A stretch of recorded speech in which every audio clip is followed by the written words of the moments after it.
नमस्कार साथियों, आपका एक बार फिर से स्वागत है अपने प्रोग्राम शख्सियत में। जैसा कि आप सब लोगों को मालूम है, हमारे द्वारा आपको अपने राजस्थान में किसी भी जिले के एक शख्सियत से मिलवाया जाता है और वहाँ पे उनके विचार जाने जाते हैं कि वो समाज में क्या काम कर रहे हैं, कैसे सेवाएं दे रहे हैं और समाज के अंदर कैसे सुधार करने की कोशिश कर रहे हैं। तो उसी के तहत हमारे साथ में आज धौलपुर जिले से एक ऐसी शख्सियत मौजूद है जिनसे हम मिलवाएंगे, खुद उन्हीं के साथ में हम बातचीत करेंगे और रूबरू करवाएंगे आपको और आपको दिखाएंगे कि इन्होंने कैसे समाज के लिए काम किया है और ये क्या चाहते हैं, कैसे समाज में बदलाव करना चाहते हैं। तो चलिए शुरुआत करते हैं इस प्रोग्राम की। नमस्कार जी। नमस्कार सर, क्या नाम है आपका? जयवीर पोसवाल। अच्छा जयवीर जी, जैसा कि हमने समाज में आपके बारे में सुना, धौलपुर में आपके बारे में सुना, आपने काफ़ी टाइम से राजनीति में भी काम कर रहे हैं, साथ ही इस समाज सेवा के लिए भी हमेशा तत्पर रहते हैं। तो किस प्रकार आप इस समाज को आंकते हैं? आप काफ़ी टाइम से समाज सेवा से जुड़े हुए हैं, तो आज के समाज में क्या देखने को मिल रहा है? देखिए, मैं छात्र राजनीति से जुड़ा हुआ हूँ। मैं छात्र संघ अध्यक्ष रहा, पूर्व में 15 से 20 तक सरपंच रहा, पार्टी में भाजपा में काम कर रहा हूँ, जिले का उपाध्यक्ष रहा, सरपंच संघ का प्रदेश मंत्री रहा। मैं 2010 से और लगातार 15 साल से मैं लोगों की सेवा में निरंतर काम कर रहा हूँ। और जहाँ तक समाज की बात आती है, समाज के लिए जब भी कोई काम ऐसा मुझे लगा है कि ये गलत हुआ है, तो मैंने हमेशा खुलकर और बढ़ चढ़कर भाग लिया है। चाहे गुजर आंदोलन की बात हो और चाहे छोटे छोटे किसी धौलपुर प्रशासन के द्वारा या किसी कारण जैसा भी समाज पर कोई संकट का विषय रहा, मैं सबसे आगे खड़ा होकर मैंने मदद की है। और आगे भी मैं भरोसा देता हूँ कि आगे भी जब भी कोई भी संकट किसी भी समाज पर आएगा, तो मैं समाज सेवा कर रहा हूँ, तो मैं हमेशा बढ़ चढ़ कर भाग लूँगा। क्योंकि राजनीति में नहीं होता, राजनीति कोई सत्ता के लिए नहीं कर रहा मैं, ये सब जिले को, सब लोगों को पता है। मैं राजनीति सेवा का माध्यम बनाकर राजनीति कर रहा हूँ कि सेवा करनी जनता के लिए। मुझे भगवान ने इस लायक बनाया है कि मैं सेवा कर सकता हूँ, लोगों का भला कर सकता हूँ। तो किस तरह से कर सकता हूँ, वो करने का मैं प्रयास करता हूँ। अच्छा, जैसे आप बता रहे हैं कि आप जो राजनीति भी कर रहे हैं वो समाज सेवा करने के लिए ही आप कर रहे हैं, ताकि लोगों की सेवा हो सके, समाज सुधर सके। तो आपके द्वारा क्या क्या प्रयास किए जा रहे हैं? जैसे कि अभी हम धौलपुर शहर से निकल के आए हैं, तो धौलपुर शहर में भी हमें बहुत सी समस्याएं दिखी। जैसे सड़कों की अगर बात करें तो पूरी टूटी फूटी हुई है, जगह जगह पानी भर रहा है। तो इसके लिए आपके द्वारा क्या प्रयास किए जा रहे हैं कि जो धौलपुर शहर है या फिर आसपास के ग्रामीण इलाके हैं, उनके अंदर सुविधाएं बेहतर हों? कुछ सरकार से सामंजस्य बनाए जा रहे हैं या किसी से बातचीत की जा रही है? देखिए, सरकार भाजपा की है, ये सबको पता है। लेकिन जो नीचे सिस्टम होता है कि वो सड़कों के लिए मांग करे, सड़कों को बनाए, जैसे विधायक है, सांसद है, जिला प्रमुख है, प्रधान है, वो सारे कांग्रेस के लोग, और वो चाहते ही नहीं कि कोई धौलपुर में विकास हो।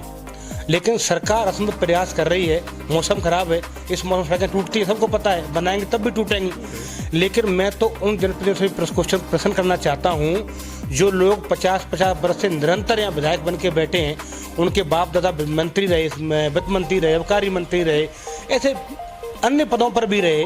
और जब पिछली सरकार थी, जब तो हर विधायक अपनी विधानसभा का मुख्यमंत्री बनकर काम किया, तब भी यहाँ धौलपुर की व्यवस्था सुधरी नहीं। मैं तो इतने बड़े पद पर सराहा नहीं कि जनता के इतना बड़ा कर सकता, और मौका दिया मुझे, भगवान ने कोई मौका दिया, जनता ने मौका दिया। तो आपको एक प्रश्न पूछने का सवाल ही पैदा नहीं होता कि धौलपुर के लिए आपने क्या किया है। क्योंकि मैं उस प्रवेश से निकल कर आया हूँ, गाँव से, जिस गाँव में आज भी उसी गाँव में रहता हूँ, जहाँ से निकल के आया हूँ। मैं उस किसान के दर्द को, युवा के दर्द के, महिला की पीड़ा को, सारे विषय को बहुत अच्छी तरह जानता हूँ कि ग्रामीण क्षेत्र के लोगों को, जनता को क्या चाहिए। लेकिन जो लोग निरंतर राजनीति में धौलपुर में रहे हैं 50 वर्ष से, उन लोगों ने कभी दर्द को समझने का प्रयास नहीं किया।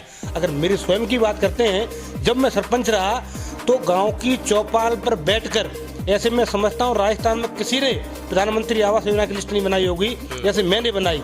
कल मेरी पंचायत में जाने का मौका मिले तो देखना आप, गांव की पंचायत की चौपाल पर बैठकर मैंने कहा गांव वालों से कि आप ही तय करिए कि प्रधानमंत्री आवास योजना का कौन कौन लाभ ले सकता है, कौन कौन लाभार्थी इसके लिए अपेक्षित है। क्योंकि मैं बनाऊंगा, हो सकता है मैं लिस्ट बनाऊंगा तो हो सकता है मैं किसी का भेदभाव करूं, लेकिन जब मैं सरपंच बना तो मैंने भेदभाव नहीं किया।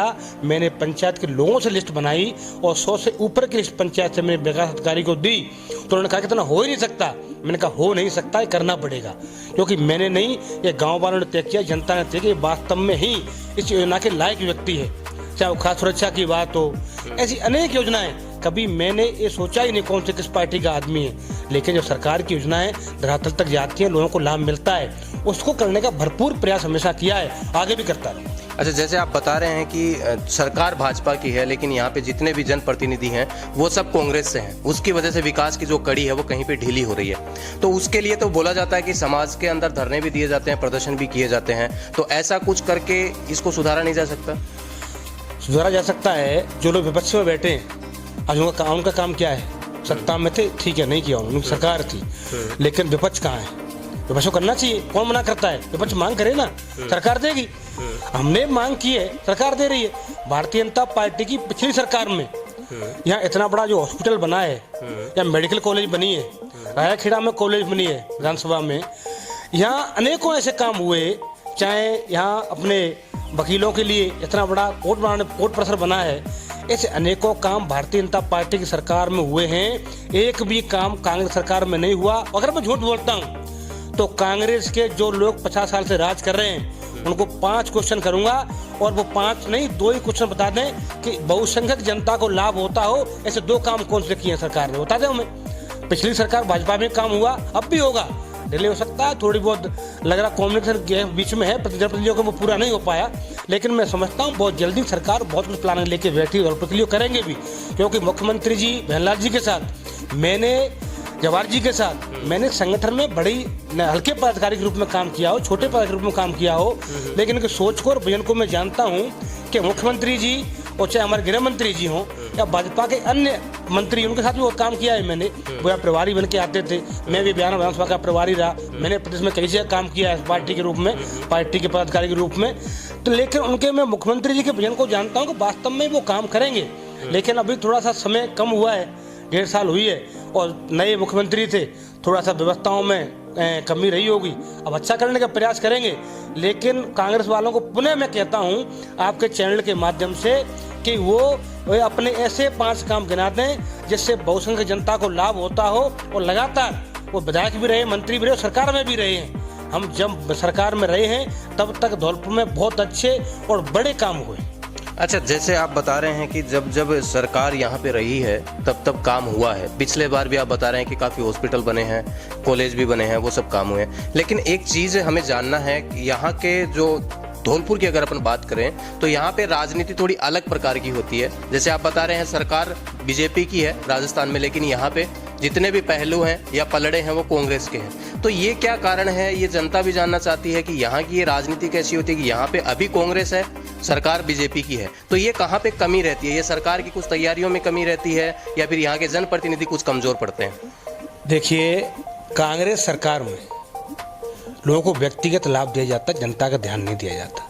उनके इर्द गिर्द के जो लोग होते हैं उनको व्यक्तिगत लाभ देकर, और जो लोग वास्तव में इनके खिलाफ जाते हैं उनको डराकर धमकाकर शासन के प्रशासन के द्वारा, पुलिस के द्वारा उनको डरा धमकाया जाता है। वो लोग उनके चुंगल में ऐसे फंस जाते हैं कि निकल ही नहीं पाते। अब मैं जनता और उन लोगों से मैं तो कहना चाहता हूँ किस बात का डर है, किससे डरते हैं, मैं समझ में आज तक आया नहीं। मैंने विधानसभा चुनाव में खुलकर मंचों से बोला कि अगर कोई सोचता हो कि डरा धमका कर हम वोट लेते हैं, तो जयवीर पोसवाल खुले मन से कह रहा है कि कोई भी कितना भी बड़ा पदाधिकारी और नेता हो, मैं चैलेंज कर रहा हूं कि विकास के काम में या जनता के साथ में खड़े होकर बात कर रहा हूं, आपको डरने की आवश्यकता नहीं है। फिर भी जनता पता नहीं धौलपुर क्यों डरी हुई महसूस करती है। वो एक कहते हैं हमसे कि साहब आप अभी रुक जाइए। मैं क्यों? कि नहीं यार बाबूजी ऐसा कर देंगे कि केस लग जाएगा हमसे। मैं कैसे लग जाएगा? मुझसे लगा ही नहीं। मैं तो रोज में खुलकर बोलता हूँ कि 50 वर्षों कुछ नहीं किया आपने, सिर्फ रायखेड़ा को गड्ढे दिए हैं, सिर्फ शिक्षा को पीछे धकेला है, पुलिस की राजनीति की है। मैं तो खुल के बोलता हूँ, मुझे लगा है अरे आप बड़े आदमी हो, मैं तो किसान का बेटा हूँ, मैं तो बड़ा आदमी हूँ ही नहीं। अगर सरपंच बन के बड़ा आदमी हुआ तो हजारों सरपंच बने धौलपुर में, वो बड़े आदमी क्यों नहीं बने? मैंने कहा मैं तो उस मिट्टी से आया हूँ जिस मिट्टी में खेलकर बड़ा हूँ, आज वहीं बैठता हूँ, उन्हीं साथ खेलता हूँ, मैं तो बड़ा हुआ ही नहीं। और मुझे कोई केस लगा नहीं आज तक। मैंने कहा केस लगा गुजर आंदोलन का तो नेताओं ने लगवाया, मैंने आंदोलन किया, समाज के लिए केस लगा, मुझे स्वीकार है। और झूठा केस लगाया तो बिजली विभाग का केस लगा, पार्टी के लिए आंदोलन किया। कोई हमारा ऐसा था नहीं बिजली विभाग वालों से कि पर्टिकुलर को झगड़ा हो हमारा, लेकिन हम पर केस लगाया गया तो हमने जनता के लिए वो भी झेला। तो भाई संघर्ष करेंगे, जनता के लिए करने का प्रयास करेंगे। धौलपुर में बदलाव चाहिए, संघर्ष करना पड़ेगा, लड़ना पड़ेगा। अब जनता लड़ेगी ही नहीं अगर उनको स्वीकार है ऐसा ही गड्ढे स्वीकार हैं, उनको ये पानी स्वीकार है। जनता को डर किस चीज का है? जनता को डर है कि नेताओं से डरते हैं कुछ लोग, और उनके जो लोग कह रहा हूँ अधिकृत के लोग हैं उनको वो फायदा देते हैं सरकार का, और वो गांव में लोगों को डरा धमका कर रखते हैं। अब पिछले जैसे यहाँ पुलिस प्रशासन था या कोई भी था, अधिकारियाँ विधायक के कहने पर एक फ़ोन करने पर एसएचओ को 2 मिनट में चेंज कर देते हैं, व्हाट्सएप पर ऑर्डर आ जाता है। हमारे यहाँ तत्कालीन एसपी रहे और अब नए एसपी आए हैं। जनता के साथ कोई दुर्व्यवहार नहीं है, दुर्व्यवहार नहीं है कि भाजपा की सरकार है कांग्रेस की सरकार है। सब जनता समान है, सब जनता है, और हम यहाँ के एसपी हैं, हम यहाँ सरकार हैं। तो सरकार का मानना है कि सब लोग हमारे हैं, लेकिन कांग्रेस सरकार में कभी ऐसा नहीं होता। गांव में आप जाकर देखेंगे तो आपको ऐसा लगेगा गांव में जाकर कि एक रोड बन रहा है और अब भाजपा वाले घर आगे भाजपा को वोट देता है कोई, उसका घर छोड़कर उस आगे से रोड बनाई जाएगी। लेकिन भारतीय जनता पार्टी में कभी नहीं हुआ। जो रोड बन रहा है सबको समान बनेगा। तो लोगों को डर रहता है कि कहीं भाजपा की सरकार नहीं आई, कि भाजपा का विधायक नहीं जीता तो हमारे सारे काम रुकेंगे, हमसे केस लगेंगे, जबकि ऐसा कुछ नहीं है। ये डर है, भ्रम है, कोई कैसा कर ही नहीं सकता। अच्छा, अगर अपन बात करें धौलपुर शहर की, तो धौलपुर शहर में अभी अगर मूलभूत आवश्यकताओं की बात करें तो क्या क्या आवश्यकताएं हैं, क्या क्या विकास कार्य हैं जो होने चाहिए अभी? देखिए, धौलपुर में तत्कालीन सरकार ने बहुत काम किए। वसुंधरा जी की सरकार, गहलोत जी की सरकार बनी। वसुंधरा जी ने चंबल लिफ्ट परियोजना का इतना बड़ा पैकेज यहाँ दिया किसान को पानी के लिए, लेकिन जय सरकार कांग्रेस की बनी वो काम रुकवा दिया गया। ऐसे अनेकों कामों की पैकेज दिया, लेकिन जय सरकार चेंज हुई, काम रुके। आज तक चंबल लिफ्ट परियोजना जो किसान को पानी मिलना चाहिए आज तक नहीं मिला। हमने अभी भी सिंचाई विभाग के लोगों से मीटिंग की, उन्होंने कहा अक्टूबर माह तक हम पानी दे देंगे। मैंने अक्टूबर नहीं, आप तो 2 महीने और एक्स्ट्रा देते हैं, लेकिन किसान को पानी दो। बार बार क्षेत्र में जाते हैं हम, वहाँ कहते हैं हम चंबल लिफ्ट परियोजना लेकर आए हैं और पानी मिलेगा नहीं। तो भाई अब चंबल लिफ्ट परियोजना को बंद करके और रायाखेड़ा के विधायक ने कहा कि सब काली तीर योजना ला रहे हैं। अब काली तीर योजना 90% लोगों को तो पता ही नहीं चालू कहाँ से होगी, धौलपुर के लोगों को पता ही नहीं है। बिल्कुल। और 5 साल निकल गए, काली तीर योजना का पता ही नहीं कहाँ। हमें नहीं पता, बता दीजिए थोड़ा। मैं वही तो कह रहा हूँ, अरे पता होता जनता ही बता देती है आपको। उस काली तीर योजना का आज तक पता नहीं। और उस समय कांग्रेस के विधायक थे राशि मलिंगा जी, अब भारतीय जनता पार्टी के विधायक बाड़ी की प्रत्याशी रहे थे। उन्होंने कहा कि साहब काली तीर योजना पानी रायखेड़ा में आ ही नहीं सकता, धौलपुर में आ ही नहीं सकता, क्योंकि वहाँ इतना नीचा है, इधर इतना ऊंचा है कि हेलीकॉप्टर से पानी आएगा, वैसे तो आ नहीं सकता। तो उस विधायक ने कहा उस समय भी। तो मैं तो ये समझता हूँ कि सिर्फ कांग्रेस जनता को गुमराह करती है। आप ये सुविधाओं की कह रहे, हॉस्पिटल बहुत अच्छा बना है, मेडिकल कॉलेज है, कॉलेज रायखेड़ा में बना, हमारे मनिया में कॉलेज है, कॉलेज में कमी नहीं, शिक्षा में कमी नहीं है। कमी है यहाँ विकास करने की। आज यहाँ रोडों की स्थिति आप बता रहे हैं, तो मैं समझता हूँ बारिश के बाद हम भी प्रयास करेंगे। जलाध्य जी हमारे तत्कालीन नए जलाध्यक्ष बने हैं, राजीव राजावत जी, वो भी प्रयास करेंगे, क्योंकि विधायक अपना है नहीं, हमारे यहाँ के प्रत्याशी हैं, चाहे अंजलि शर्मा जी हों या आपके राशि मलिंगा जी हों, चाहे आपके डॉक्टर सुचरण कुशवाहा धौलपुर से हों या बसेड़ी के सुखराम जी हों, सभी अच्छे व्यक्ति हैं और अच्छा काम करने का प्रयास भी करेंगे। लेकिन मैं समझता हूँ बहुत चीज़ें अभी यहाँ रोजगार नहीं है, युवाओं को रोजगार की बहुत बड़ी कमी है। हमारे यहाँ रेता का रोजगार है, पत्थर का रोजगार है, लेकिन सब पर सरकार की बाउंडेशन है। अब सुप्रीम कोर्ट की बाउंडेशन रेत पर तो मैं तो मुख्यमंत्री जी सरकार से आग्रह करूंगा कि सरकार को भी टैक्स मिले और लोगों को लाभ मिले। आज उस बजरी के कारण कई निर्दोष लोगों की हत्या हो जाती है, कभी प्रशासन के माध्यम से, कभी ट्रैक्टर से किसी व्यक्ति की आमजन की हो जाती है। तो दोनों चीज खत्म करने के लिए सरकार को करना चाहिए कि आप अपना टैक्स लगाइए, आप उसका ठेका करिए, टेंडर करिए, और टेंडर करने के बाद यहाँ लाखों लोगों को रोजगार भी मिलेगा और सरकार को टैक्स भी मिलेगा।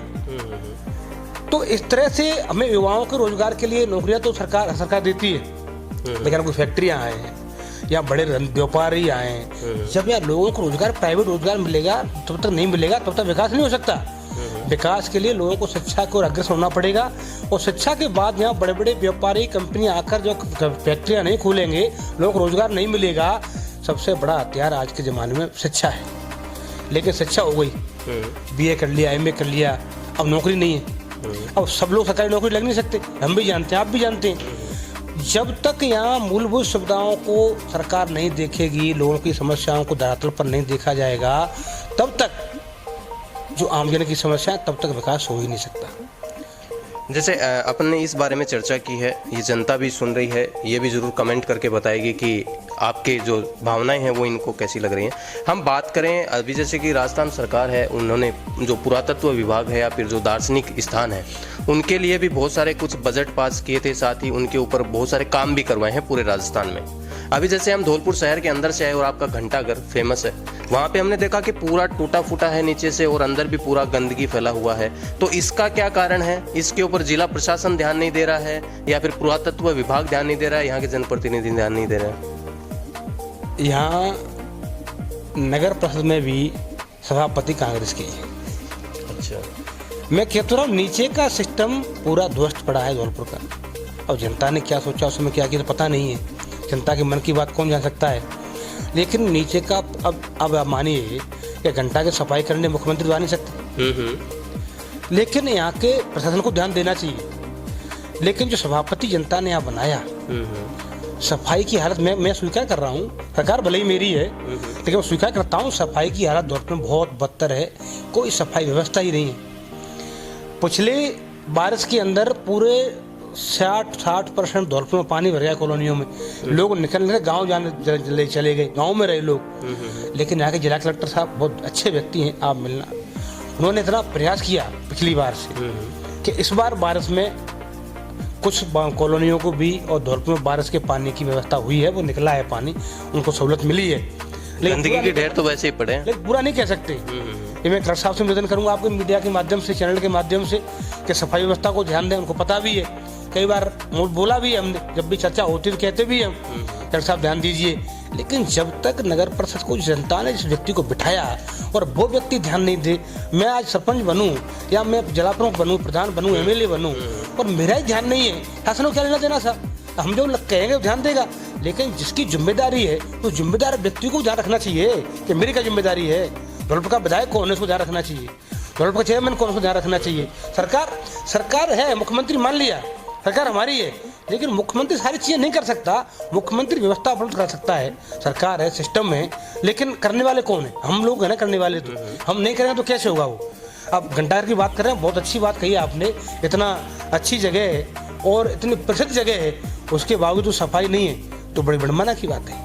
अच्छा, जैसे अपन ने सफाई की बात की, आपने खुद ने स्वीकार किया है कि धौलपुर के अंदर सफाई व्यवस्था चौपट है फिलहाल, और उसके अंदर आप भी प्रयास कर रहे हैं, प्रशासनिक अधिकारियों से भी संपर्क करके प्रयास करते हैं। अपन बात करें जैसे कि अभी का जो युवा है, मोदी जी खुद बोलते हैं कि जो बीजेपी पार्टी आती है वो युवाओं के भरोसे है और युवा उनके साथ हैं तो पूरा देश विकसित भी होगा और आगे भी बढ़ेगा। तो क्या धौलपुर के युवा इस चीज़ में पीछे हैं कि यहाँ पे कांग्रेस की सरकार बनी या कांग्रेस के जितने भी जनप्रतिनिधि हैं और बीजेपी पीछे रह गई?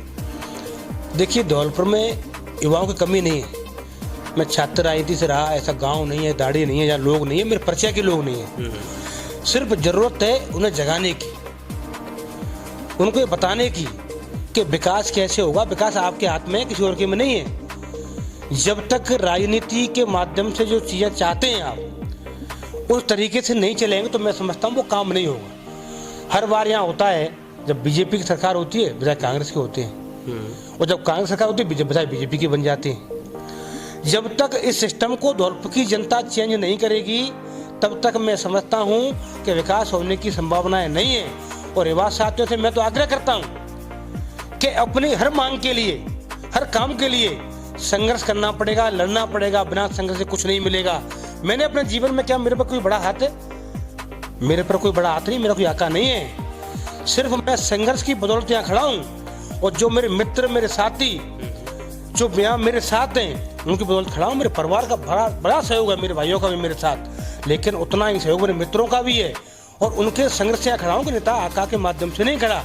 और मैं तो सरकार में काम कर रहा हूँ और सरकार में नहीं करूँगा तब भी पूरी ताकत से अभी मैं सोच रहा हूँ, मेरी प्लानिंग है कि युवाओं को साथ लेकर के ये धौलपुर में परिवर्तन लाने का बड़ा मन है। लेकिन धौलपुर के युवाओं को पहले गांव में जाकर, दाड़ियों में जाकर जागरूक करने की आवश्यकता है।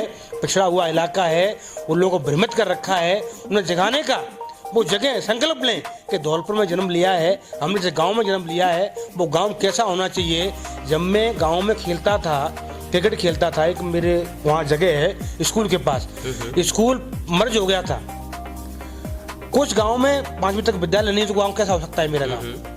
मेरा सपना था जब मैं कॉलेज से पहले की बात बता रहा हूँ, तो मैंने कहा मैं जब सरपंच बनूंगा और मैं जब विकास कराऊंगा, मैं बात बना के नेताओं की बात नहीं कह रहा, मतलब उस टाइम सोच लिया था कि मैं सरपंच बनूंगा। कभी आप जाएं तो गांव में, तो जो मेरे मित्र खेलते थे बात करना कि मेरे मन में टीस थी कि मेरे गांव में कुछ नहीं है यार, जहाँ मैं जन्म लिया है मैंने, और उनके लिए मैं कुछ नहीं कर पाऊँ तो मेरा जीने का मतलब क्या है। तो हर युवा के जब मन में भावना आएगी कि जिस गांव में मैंने जन्म लिया, जिस गांव की मिट्टी में मैं खेला, उस गांव के लिए कुछ नहीं किया, उस प्रदेश के लिए कुछ नहीं किया और देश के लिए कुछ नहीं किया, तब तक मैं समझता हूँ कि गांव का विकास संभव नहीं है। जब मैंने सोचा तब मैं कोई मेरे परिवार में उससे पहले कोई बाट पंच नहीं रहा, राजनीति दूर दूर तक नहीं थी।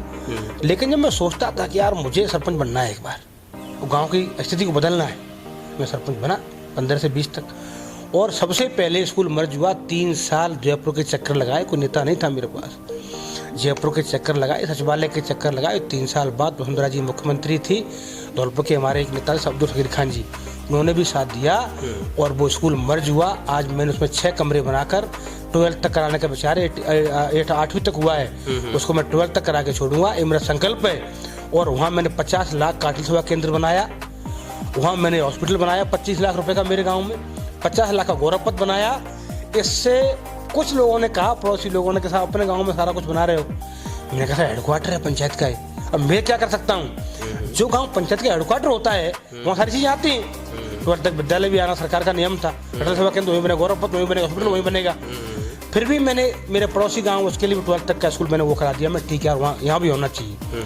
तो जब तक आप सपना नहीं देखेंगे, संकल्प नहीं लेंगे, संघर्ष नहीं करेंगे, तब तक मैं समझता हूँ अपने गांव का विकास आप नहीं कर सकते। तो मैं तो युवा साथियों से आग्रह करता हूँ आपके चैनल के माध्यम से कि जागिए और जहाँ जिस स्थिति में खड़े हो वहाँ लड़ने का संकल्प लो।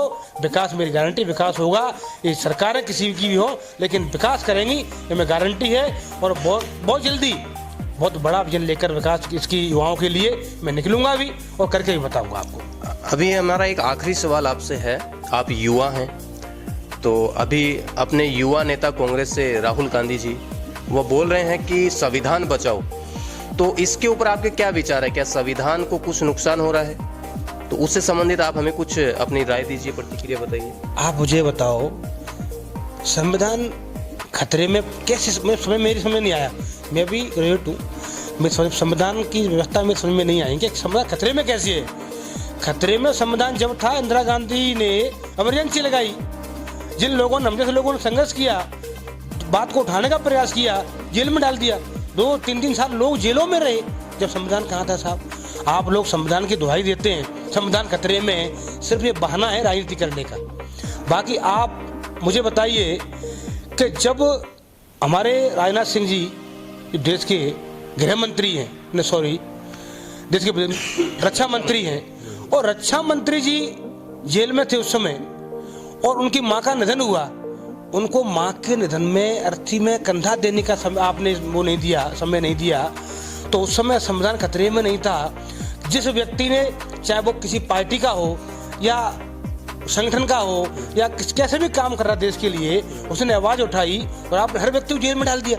जब संविधान कहा था, संविधान में बदलाव कांग्रेस ने किए हैं, भाजपा ने संविधान बदलाव किया ही नहीं। अगर संविधान हम सब समझते हैं देश संविधान से चलता है और चलना भी चाहिए, लेकिन जब आप चलाओ तो संविधान से चल रहा है। जब भारतीय जनता पार्टी सरकार बन गई और इतने बड़े बड़े काम हुए तो संविधान खतरे में है। अब ये तो बताएं संविधान खतरे में कैसे है? जब आप कहीं प्रदेश में जीत जाए, किसी प्रदेश में, तो ठीक है, नहीं जीते तो फर्जीवाड़ा है। तो इनका सिर्फ बहाना है, इन्हें जनता ने नकारा है, जनता ने इनके कार्य देखे कि इनका प्रेम किस समुदाय से है, ये चाहते क्या हैं। सिर्फ इसके अलावा जनता समझती है सारे काम कि क्या बढ़ावा देते हैं, क्या करना चाहते हैं। अब भाजपा पर आरोप लगाते हैं कि जातिवाद की राजनीति करते हैं, एक जातिवाद की राजनीति करने, समुदाय विशेष के आप नफरत करते हैं। भाई हमारे यहाँ तो कल हमको राष्ट्रपति बनाया भारतीय जनता पार्टी ने, बड़े बड़े नेता यहाँ बैठे हैं, भाजपा में अभी भी काम कर रहे हैं। यहाँ किसी के लिए कोई बात ही नहीं है। सिर्फ राहुल गांधी जी अपनी जमीन देख रहे हैं कि मैं किस तरह से प्रधानमंत्री बनूं और देश को बेड़ा गर्क करूं। बाकी इसके अलावा कोई संविधान खतरे में नहीं है। देश संविधान से चला है, संविधान से चलेगा और संविधान हमेशा अमर रहेगा। तो कांग्रेस एक बात और बोलती आ रही है लगातार कि जहां पे हमारी मजबूत कमर थी वहां पे ईडी को भेज के हमारी कमर को तोड़ दिया। आप इतने वर्ष सरकार में रहे, आप सरकार में रहे, आपने भाजपा वालों को नहीं भेजा ईडी को? सरकार तो भाजपा के बीच में बनी थी, प्रधानमंत्री अटल बिहारी वाजपेयी प्रधानमंत्री बने थे, तब भी तो आप भेज सकते थे। उसके बाद आपकी सरकार रही, मनमोहन सिंह साहब प्रधानमंत्री रहे। नहीं, ये भी सवाल तो खड़ा हो सकता है ना कि ओनली बीजेपी क्या कांग्रेस वालों की कमर तोड़ रही है? ऐसी नहीं, तो जो भ्रष्टाचार करेगा वो मरेगा।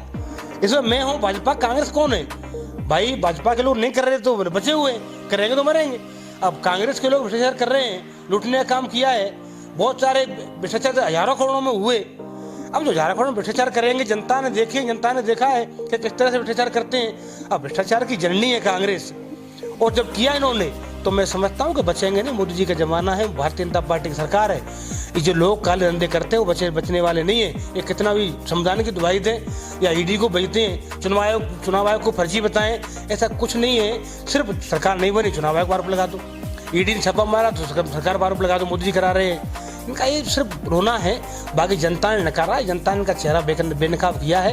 ये भाजपा की कोई साजिश नहीं है, और ना इनका भाजपा का विशेष कोई ऐसा है कि हमें कांग्रेस वालों पर ही करना है। जो गलत करेगा, भाजपा को कांग्रेस का हो, ईडी जाएगी, सबके बखियां उधेड़ के रख देगी, ऐसी कोई बात ही नहीं है। अच्छा, अभी जो आपको दर्शक देख रहे हैं, आपके लोकल धौलपुर के भी देख रहे हैं, बाकी पूरे राजस्थान की जनता देख रही है, आप क्या कहना चाहेंगे? देखिए, मैं आपके चैनल के माध्यम से, शेखावाटी न्यूज़ के माध्यम से मैं आपको धन्यवाद देता हूं कि आपने मेरी बात को जनता तक पहुंचाने का प्रयास किया, और समय समय पर जनता के लिए मैं प्रयास भी करता हूं। लेकिन मैं तो धौलपुर जिले के युवा साथियों से नहीं, प्रदेश के युवा साथियों से कहूँगा कि जब तक आप लोग नहीं जगेंगे। मैं जब 10वें कॉलेज का अध्यक्ष बना, कुछ संभावना नहीं थी कि 10वें कॉलेज का, सोचा भी नहीं था। मैं कॉलेज में आया, लोगों ने कहा, फर्स्ट ईयर में था, लड़ गया चुनाव, जीत गया, लेकिन हिम्मत तो की, मैं लड़ने की हिम्मत तो की। अब मैं लड़ने की हिम्मत नहीं करता तो कैसे बनता? तो जब तक हमारे प्रदेश के युवा साथी जागेंगे नहीं, हिम्मत नहीं करेंगे लड़ने की, और सरकार कोई भी हो तो युवाओं को लड़ना पड़ेगा। तो भारतीय जनता पार्टी की सरकार में मैं कहूँगा साहब नहीं साहब, भाजपा के खिलाफ नहीं जाना आप लोगों को, अगर गलत करेगी तो मैं आपके साथ हूँ। लेकिन जब तक लोग संघर्ष करना प्रदेश के नहीं सीखेंगे, जिले के नहीं सीखेंगे, तब तक बदलाव नहीं हो सकता। तो मैं तो तमाम युवा साथियों से आग्रह करता हूँ कि आप खड़े हो जाइए, और बदलाव जब तक नहीं हो सकता तब तुम्हारे मन में कोई टीस नहीं हो, संकल्प नहीं हो। हमारे मन में संकल्प होगा, टीस होगी कि ये करना है। अब देखो, जब सच्चाई की राह पर आप चलेंगे और कोई बदलाव लाना चाहेंगे तो परेशानी तो आएंगी। हमारी आपकी बात हुई, आपने कभी स्वीकार किया कि जो सच बताते हैं, कि सच करने का प्रयास करते हैं तो कठिनाइयाँ आती हैं। तो कोई भी सिस्टम हो और कोई भी लाइन हो, चाहे पत्रकार की आपकी लाइन हो, चाहे वो शिक्षा, ये कोई भी मान लीजिए प्रदेश में, देश में, जब सच कहेंगे सच बुरा लगता है, लेकिन उसके परिणाम बहुत बेहतर होते हैं सच के। तो जब परिणाम प्रदेश में और देश में और जिले में लाना है तो सबको ये सोचना होगा कि गलत क्या है और सही क्या है, हमें साथ किसका देना है। ये नहीं है कि मैंने कह दिया कि फला व्यक्ति गलत है तो गलत हो जाएगा, नहीं, सोचिए, विचार करिए कौन गलत कर रहा है, कौन सही कर रहा है, सही का साथ दीजिए। जब तक निर्णय नहीं लेंगे, जब तक आप एक संकल्प लेकर नहीं चलेंगे, तब तक संभावनाएं बहुत कम है। मैं सभी साथियों से आग्रह करूंगा कि आप संकल्प लेकर खड़े हो जाइए कि हमें देश का, प्रदेश का और अपने ज़िले का, गांव का विकास करना है। उस विकास को रोक नहीं सकता। अगर कभी भी जयवीर पोसवाल की आवश्यकता पड़े, जहाँ अन्याय दिख रहा हो किसी प्रकार का भी, सरकार कौन सी भी हो, जयवीर पोसवाल आगे खड़ा होकर उस व्यक्ति के साथ खड़ा होकर अन्याय की लड़ाई को लड़ने का काम करेगा। मैं सभी से आग्रह कर रहा हूँ, सब पर मेरा नंबर भी है और सब मुझे अच्छी तरह जानते हैं कि नया व्यक्ति नहीं हूँ। 15 साल हो गए मुझे धीरे धीरे राजनीति में। ये अलग बात है कि जल्दी राजनीति में आ गया मैं कॉलेज से, तो लोगों को लगता होगा उम्र क्या है, लेकिन 15 साल हो गए मुझे, हर व्यक्ति जानता है। और जो लोगों को उम्मीद है वो लोग मेरे साथ भी खड़े हैं, लेकिन सही को सही, गलत को गलत करने का काम करूँगा। कभी ये नहीं है कि कोई मेरा व्यक्ति गलत करता है तो गलत का साथ नहीं दूंगा। ईमानदारी से काम किया है, वो ईमानदारी से काम करूँगा। उन तमाम साथियों से आग्रह करता हूँ कि आप आइए, एक बार जुड़िए और समर्थन दीजिए, अच्छा करने का प्रयास करेंगे। दौर पर विकास हो, दौर पर अच्छा हो, सुंदर हो, स्वच्छ हो, इसकी लड़ाई लड़ेंगे। तो साथियों, अभी हमारे साथ में जयवीर जी पोसवाल थे धौलपुर से। एक भाजपा से युवा नेता हैं, समाज सेवी हैं, साथ में समाज के लिए हमेशा खड़े रहते हैं और युवाओं से यही आह्वान किया है कि अगर कोई समस्या आपके क्षेत्र में आ रही है तो उस समस्या को उजागर कीजिए। अगर आपसे उस समस्या के ऊपर कोई कार्य नहीं किया जा रहा है तो आप इनसे एक बार जरूर मिलें, ताकि ये आपके साथ में मिलकर उस समस्या को उजागर करेंगे और उस समस्या का हल भी करवाएंगे। बाकी आप देख रहे हैं, आप जरूर बताइएगा कि आपको जयवीर जी पोसवाल के विचार हैं वो कैसे लगते हैं और इस समाज के अंदर कैसे शख्सियत के साथ। तब तक के लिए धन्यवाद। धन्यवाद, नमस्कार।